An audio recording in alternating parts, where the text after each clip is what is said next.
Summary and insights from Matthew McConaughey's Green Lights. Green Lights is a memoir based on adventures in Matthew McConaughey's life.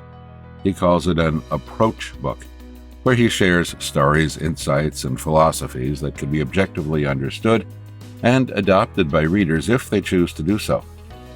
It is a story about all of Matthew's green lights. Green lights mean go, advance, carry on, continue. They are affirmations, approvals, support, praise, and gifts. They can also be cash money, birth, springtime, health, success, joy, sustainability, innocence, and fresh starts. Green lights can be caught by simply identifying where the red lights are in life and then avoiding them.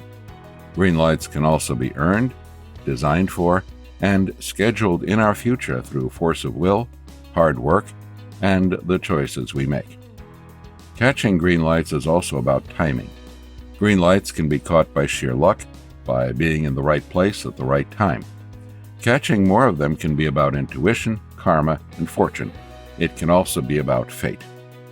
Matthew's dad taught him and his brothers to be honorable, to be good, to be responsible, to work hard, to be persistent, to have a sense of humor, and to help those who are less fortunate. He was the man of the house, feared and looked up to by all the boys. Matthew's father believed in rites of passage, and if you were brave enough to pass them, he accepted you. He challenged all his sons, physically, morally, or philosophically, until they passed his test, and then he treated them as his equals. One summer, he was living in a trailer park with just his father.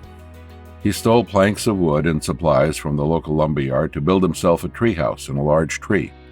It was the best summer of his life. It was his first green light. To be the cool guy, you have to put in the effort. You have to be fun and engage with people. You can't get lazy and let external things, like a fancy red sports car, do the work for you. Learning this was Matthew's second green light. After high school, Matthew did not know what he wanted to study, so he decided to take a year and go on a student exchange to Australia.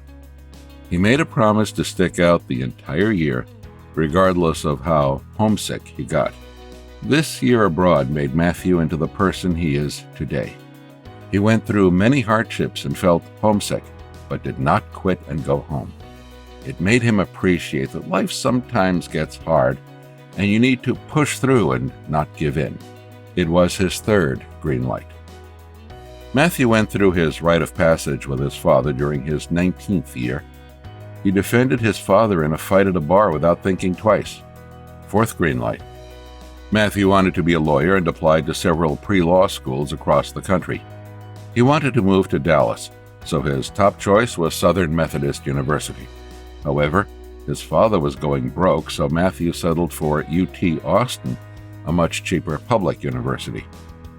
During his second year of undergrad, Matthew began reconsidering whether law was the career path for him. It would take him at least another 6 years to graduate college and law school and begin to make his mark in this world. Instead, Matthew decided to go to film school with surprising support from his dad. This was his fifth green light. In film school, the grades didn't matter. What Hollywood wants is experience and a product as proof of your talents. So Matthew signed with a talent agency and began getting involved in absolutely everything he could, even if that meant skipping class to do it. Green light. Fascinated by different people and different cultures, Matthew always tried to get involved in different places. He ended up being the only white waiter in a black-owned jazz club and worked there for 2 years, growing close with the regulars. Another green light. Matthew met his first movie producer, Don Phillips, drinking at a bar one night. Having bonded over golf and vodka soda, Don invited him to audition for a tiny part in one of his movies. Only 2 short sentences, but as he puts it, this was his launchpad line. Although he only was supposed to have his 2 lines, the director wanted to try out his acting skills and put him in an impromptu scene where he would have to pick up a girl. This scene led to his famous, all right, line, his next green light. After graduation, Matthew decided to grab any job in the movie industry that he could.